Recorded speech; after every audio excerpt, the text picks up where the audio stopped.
Em nome do Pai, do Filho e do Espírito Santo. Amém. Inspirai, Senhor, as nossas ações e ajudai-nos a realizá-las, para que em vós comece e para vós termine tudo aquilo que fizermos por Cristo, Senhor nosso. Amém. Santa Maria, Mãe de Deus, rogai por nós. Em nome do Pai, do Filho e do Espírito Santo. Amém. Olá, uma alegria estarmos mais uma vez na nossa transmissão semanal. O tema do programa de hoje é Nossa Senhora Menina, ou seja, a infância da Virgem Maria. É um tema que se trata muito pouco, né? A gente já ouviu falar da divina infância, ou seja, do menino Jesus, mas da infância da Virgem Maria é uma coisa que quase nunca, eu não me lembro de ter na minha vida ouvido um sermão, uma homilia de um padre falando de Nossa Senhora Menina. Né? O máximo que a gente vê são essas imagens de Santana com Nossa Senhora Menina e Santana então ensinando a Virgem Maria, etc. Né? Então, e fica por aí, mas ninguém para meditar a respeito dessa realidade de Nossa Senhora Menina. Então eu gostaria de aproveitar a ocasião de estarmos próximos do dia 21 de novembro. 21 de novembro a gente celebra a festa da apresentação de Nossa Senhora. É um mistério, digamos assim, é uma festa litúrgica que a gente celebra e está ligada à infância de Nossa Senhora, que com 3 anos de idade, né, conta a tradição, foi levada por São Joaquim e Santana para o templo de Jerusalém, onde ela seria educada. Vejam, vamos recordar uma coisa, como é que a Virgem Maria veio a esse mundo. São Joaquim e Santana já eram velhinhos, não é? Então São Joaquim e Santana não podiam mais ter filhos. E eles não tiveram nenhum filho além dela. Acontece que um dia um anjo, né, respondeu às preces de São Joaquim. São Joaquim e Santana, então, que já viviam o celibato, voltaram a ter relações sexuais, né, em obediência a essa mensagem do anjo, e então Nossa Senhora foi concebida já na velhice, milagrosamente. Mas, cuidado, ela foi concebida numa relação sexual normal. Milagroso é o fato de que uma mulher que já estava na menopausa aparecesse com um óvulo, né, para ter uma filha. Mas Nossa Senhora foi concebida. A concepção de Nossa Senhora, ou seja, a conceição de Nossa Senhora foi milagrosa porque os pais eram velhos. Mas aconteceu de forma natural. O óvulo de Santana foi fecundado pelo espermatozoide de São Joaquim. O que aconteceu de sobrenatural, ou seja, sobrenatural é muito mais do que milagroso, é uma coisa de nível divino. O que aconteceu de sobrenatural é o fato de que, na hora em que lá no tubo uterino de Santana Nossa Senhora estava sendo concebida, quando Deus criou a alma da Virgem Maria, Ele fez com que ela fosse concebida totalmente pura, sem mancha, de pecado original. E, mais do que isso, que fosse infundido no coração dela uma graça extraordinária. É sobre essa graça que nós queremos meditar nesse programa. Mas vou continuar a narrativa da história. São Joaquim e Santana tiveram uma criança, e como aquela criança extraordinária, né, a Virgem Maria, nasceu assim tão milagrosamente, eles prometeram desde cedo entregá-la a Deus. Acontece que a menina já era um prodígio desde pequenina, né? Eu acho que todos nós temos um pouco, às vezes, essa experiência de crianças com 3, 4 anos de idade que dão uma resposta que a gente fica assim, um pouco, nossa, como que saiu isso da cabeça dessa criança, né? Como que aconteceu? Pois bem, pois Nossa Senhora era um prodígio do amor de Deus. Um prodígio extraordinário. E então, quando eles, São Joaquim e Santana, viram que estavam velhinhos, queriam entregar a Virgem Maria, para ser educada no templo, decidiram fazê-lo já com 3 anos de idade. E a Virgem Maria, eles pensavam, poxa vida, ela é uma filha tão querida, tão amorosa, que ama tanto os seus pais. Eles estavam com medo de que aquilo fosse um chororô, né? Com qualquer criança. Eu me lembro quando eu era criança, meus pais me levaram para a escola e, assim, eu não dava trégua, ou seja, os primeiros dias eu chorava o tempo todo. Eu era um inferno para a professora, um negócio absurdo, porque a minha mãe me deixou, minha mãe... Pois bem, pois a Virgem Maria era tão tomada pelo amor de Deus que com 3 anos de idade os pais a entregaram no templo e ela, sem olhar para trás, subiu os degraus do templo, cheia de alegria, uma pequena dança de alegria, foi para se entregar a Deus. Tal era o amor que estava lá no coração da Virgem Maria. Essa é a festa que nós vamos celebrar no dia 21 de novembro. Esse amor prodigioso da Virgem Maria, como criança, como menina, que se entregou a Deus. De onde veio isso? Será que nós temos que crer nisso? Né? Será que não é exigir demais, né, que uma criança superdotada tem um ato de amor assim? Será que dá para acreditar? Sim, dá para acreditar, e dá para acreditar com bases bem fundadas, não somente no dogma, mas também na teologia. O fato, porém, é que essa realidade de venerar a infância de Nossa Senhora não é muito comum, né? Então, eu gostaria de aqui recordar no início deste programa uma revelação privada.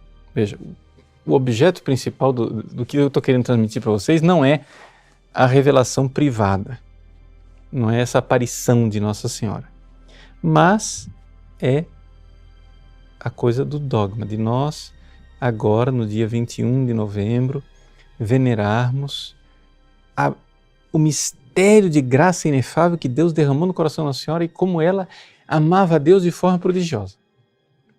Acontece, porém, que um dia, lá no dia 6 de fevereiro de 1840, na cidade do México, tinha uma irmã concepcionista chamada Madalena que estava rezando.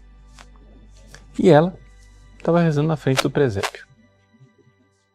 Estava lá o menino Jesus e ela meditando sobre a infância do menino Jesus. Quando de repente aparece nossa menina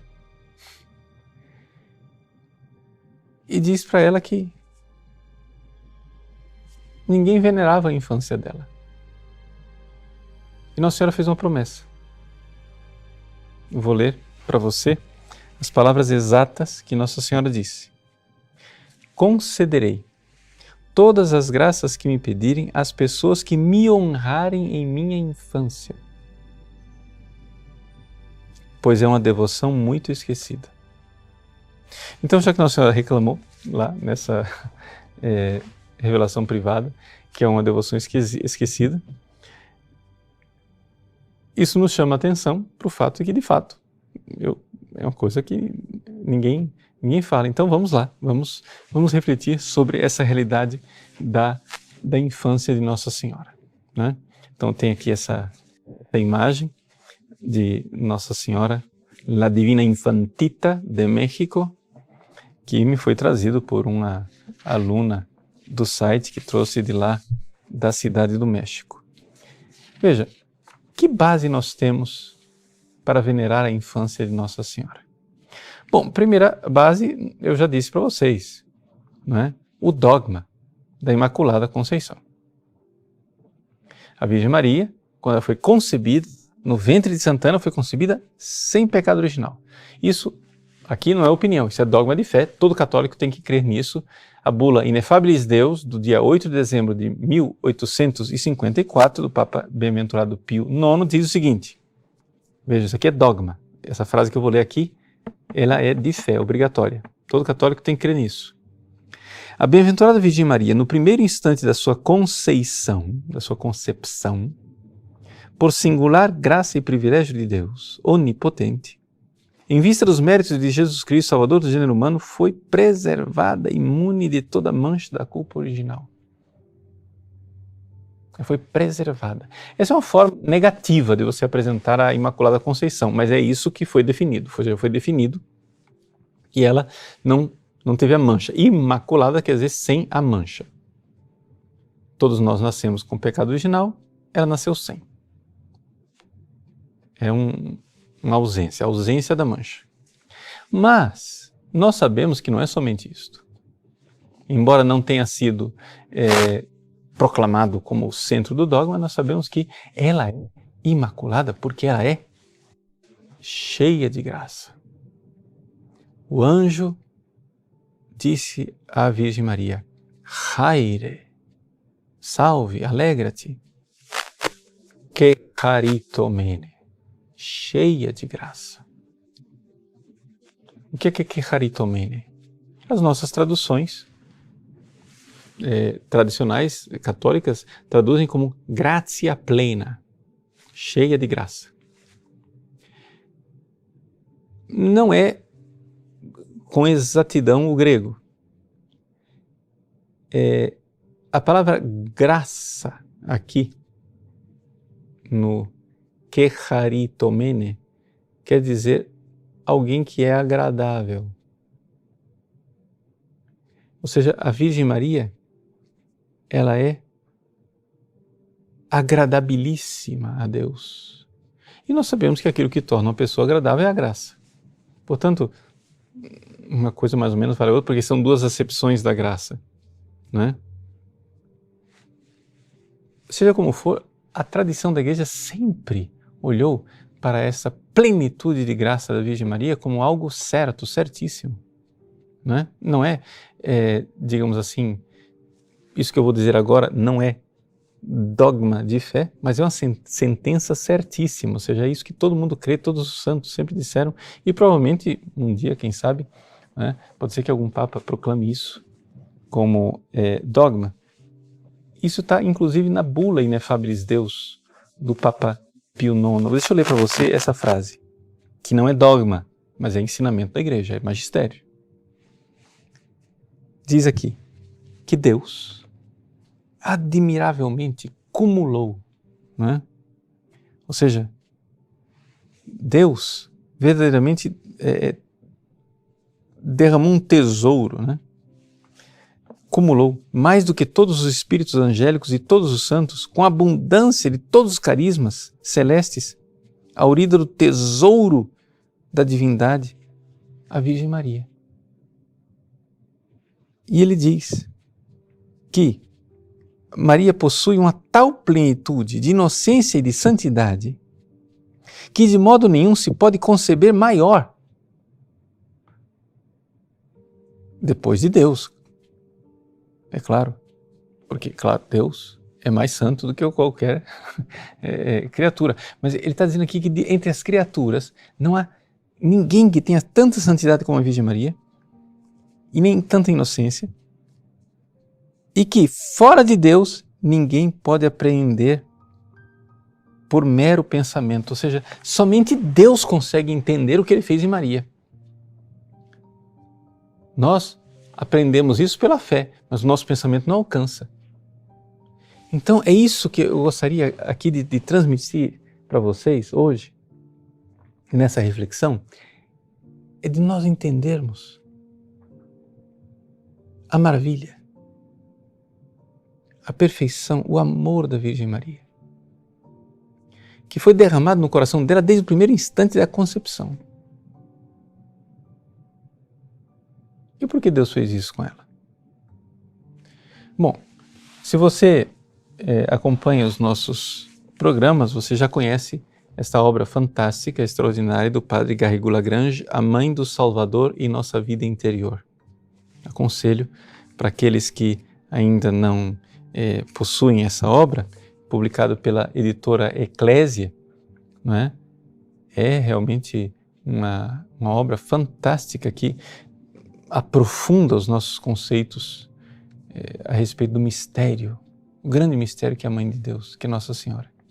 O Padre Garrigou Lagrange diz aquilo que é um princípio básico da Mariologia, que a razão de todas as graças concedidas por Deus à Virgem Maria, é a sua maternidade. Ou seja, Deus preparou a Virgem Maria para ser mãe. Veja, para você entender a lógica aqui da coisa, como é que o nosso corpo, né, ele é formado, digamos assim, ele recebe influência direta de nossa alma. Se você tira a alma, a pessoa morre, o corpo morre.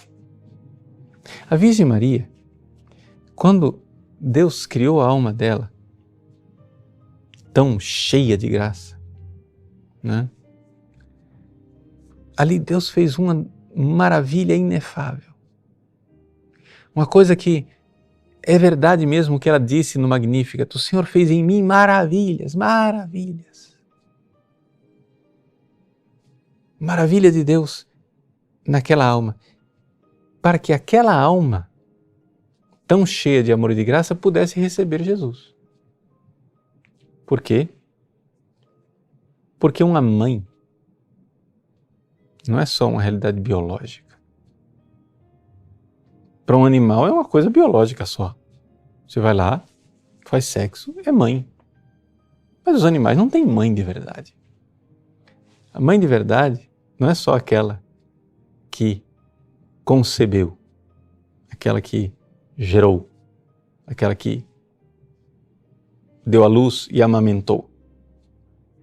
A mãe de verdade é aquela que com a sua alma amou e transmitiu as coisas importantes.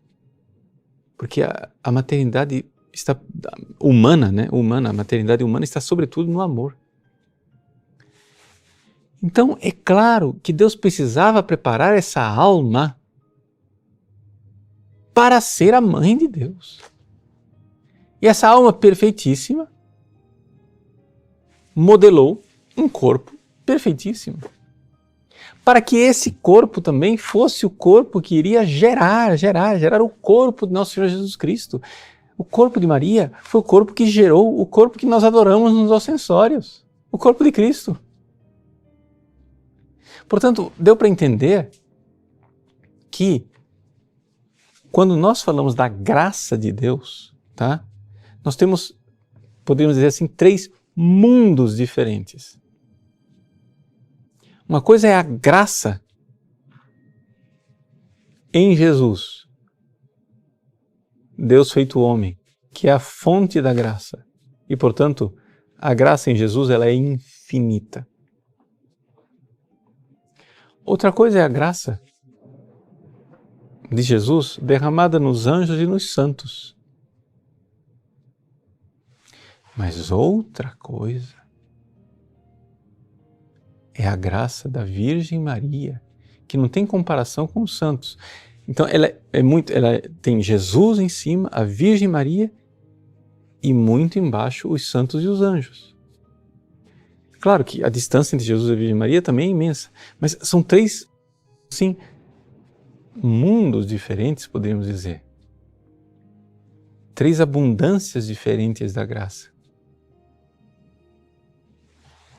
Então, o que é a graça? Eu estou falando de graça.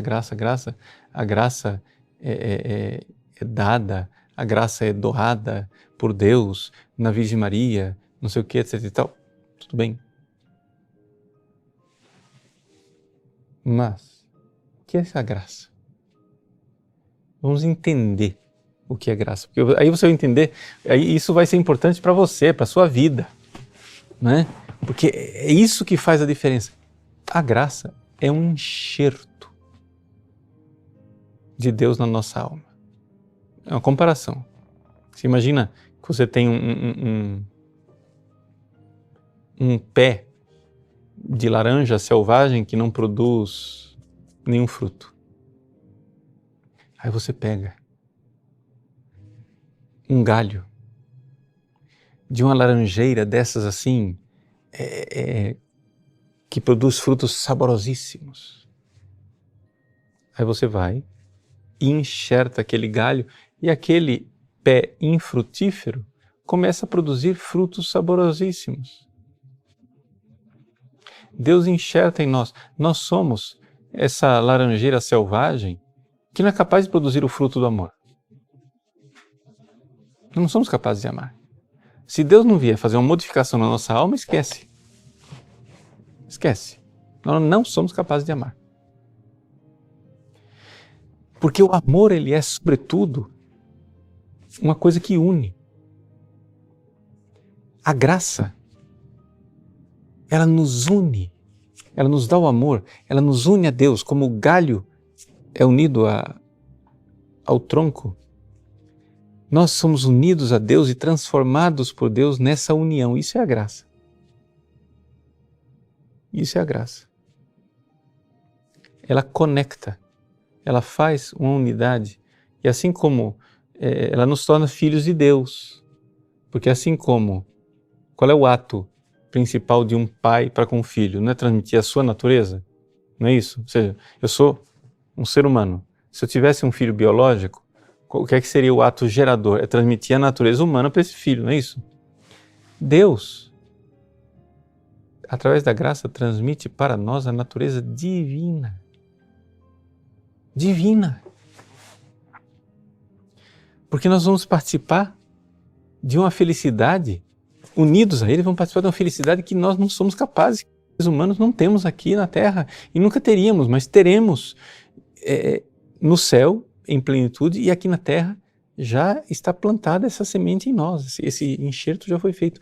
Então, essa graça é que nos une. Então, vamos lá. A Virgem Maria recebeu essa graça em plenitude.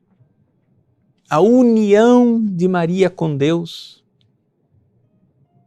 é uma realidade prodigiosa, mais do que prodigiosa, misteriosa. Mais do que misteriosa, é inalcançável. Veja o que diz, né, uma citação do padre Hugon, nesse livro do padre Garrigou-Lagrange. Vou ler para vocês, está na página 27. A maternidade divina exige uma íntima amizade com Deus, já que é uma lei da natureza e um preceito que a mãe ame seu filho. E que o filho ame a sua mãe. Veja o que ele está dizendo. Qualquer um filho que não amasse a mãe e a mãe que não amasse o filho, todo mundo ia dizer que era um absurdo, sim ou não?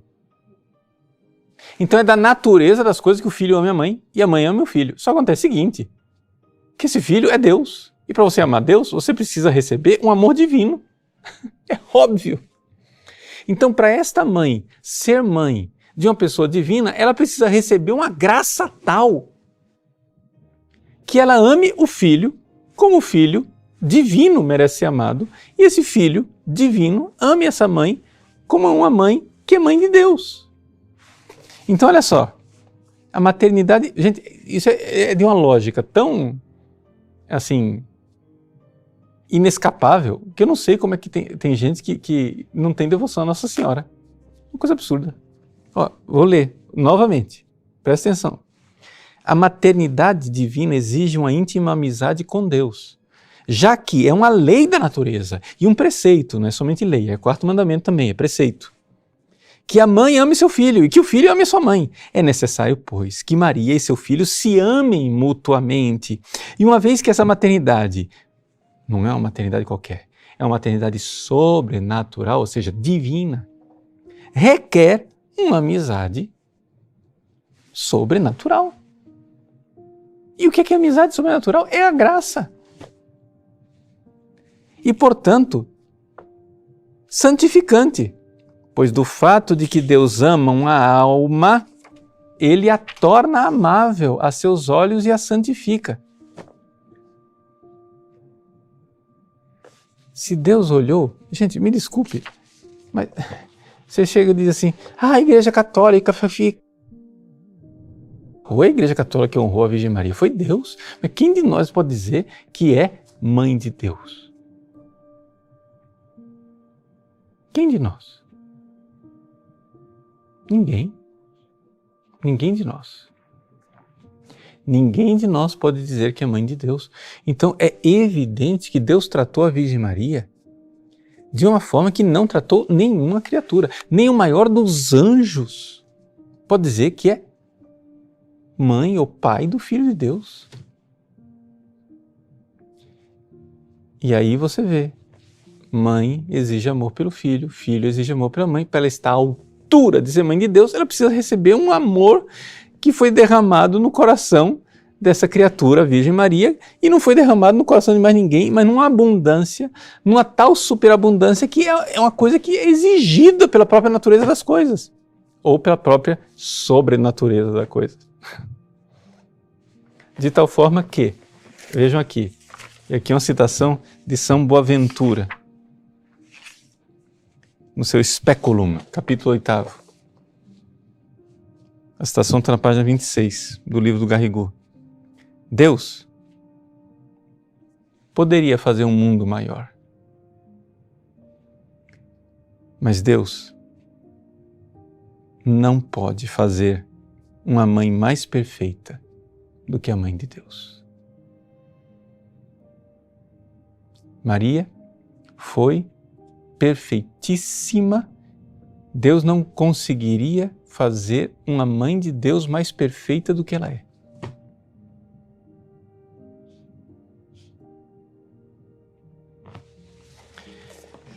Então, que sentido tem a gente ter devoção pela infância da Virgem Maria? É a devoção por Deus ter feito maravilhas na Virgem Maria. Onde ali, já desde a mais tenra infância, existe uma graça e um amor tão prodigioso que não é somente total. Maria ama a Deus de todo o coração. Não. Maria ama a Deus de todo o coração, mas de um coração, de uma dimensão, de uma alma prodigiosa, uma coisa que é realmente inefável. Nós não podemos, assim, a mente humana, diz Pio IX, não pode conceber o que Deus fez nessa mulher. Quando nós dizemos de Maria nunquam satis, de Maria, se supõe a palavra dicitur, né? De Maria nunca se diz o suficiente, não é um excesso de devotos marianos piegas, é que realmente cantar os louvores de Deus no que Deus fez à Virgem Maria é algo que transcende a nossa capacidade. Então, eu aconselharia para aqueles que quiserem aprofundar esse tema, ler aqui na obra do Padre Garrigou, né? A partir da página 57, veja, pode ler tudo, né? Você está entendendo? Dá para ler tudo. Mas existe um artigo, página 57, a perfeição da primeira graça em Maria. Ou seja, que a graça que Deus deu a ela, e portanto a capacidade de amar, no primeiro instante e na sua infância, já eram algo que tinha em vista, claro, a maternidade divina. Mas já estava lá antes de Maria ser mãe de Deus. Era tudo em vista da futura maternidade. E é por isso que nós rezamos a Ave Maria. Quando o anjo Gabriel veio anunciar, o anjo do Senhor anunciou a Maria. O anjo Gabriel, que estava já habituado a ver Deus face a face, ficou admirado, ficou surpreso, espantado de ver numa mulher que não via Deus face a face, mas que via a Deus pela fé, uma realidade tão prodigiosa. Como era possível que Deus tivesse derramado mais graça no coração dela do que em todos os anjos que estavam lá no céu, que ele estava acostumado a ver aqueles anjos todos celebrando a glória de Deus, e ele estava vendo lá naquela mulher uma graça maior. Ave, cheia de graça. E Maria foi progredindo e crescendo, porque Jesus já tinha a graça infinita desde o seu primeiro instante da encarnação. Jesus, não podemos dizer no sentido literal da palavra que Jesus crescia na graça. Mas a Virgem Maria sim, ela crescia na graça.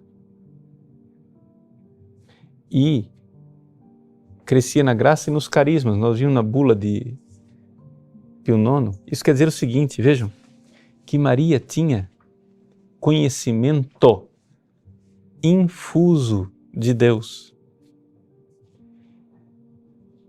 E isso quer dizer, o padre Roio Marim, no livro dele sobre a Virgem Maria, que está publicado pela BAC, ele diz assim, quando ele fala dessa mesma realidade da graça inicial em Maria, ele diz o seguinte, que Maria crescia na graça até mesmo dormindo.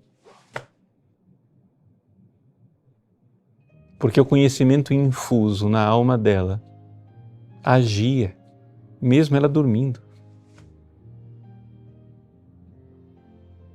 Então, quando eu olho essa imagem assim tão pequenina e bela da menina, da divina infantita dos mexicanos, da Virgem Maria pequenina, dormindo.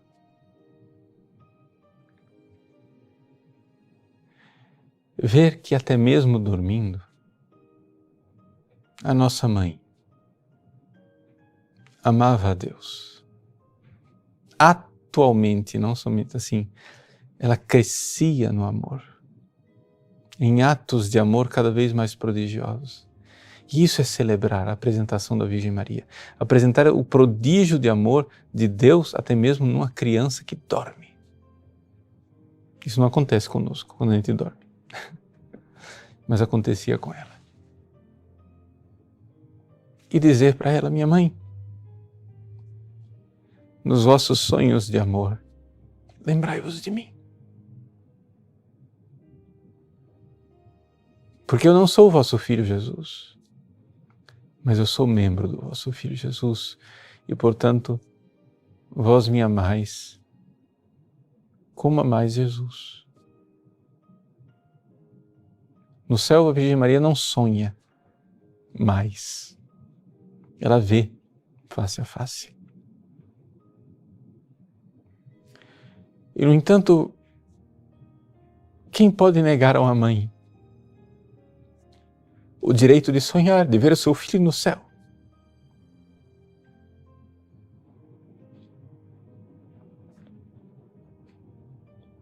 Por isso, ao ver Nossa Senhora dormindo na imagem da pequena infantita, da pequena criança, a Virgem Maria menina,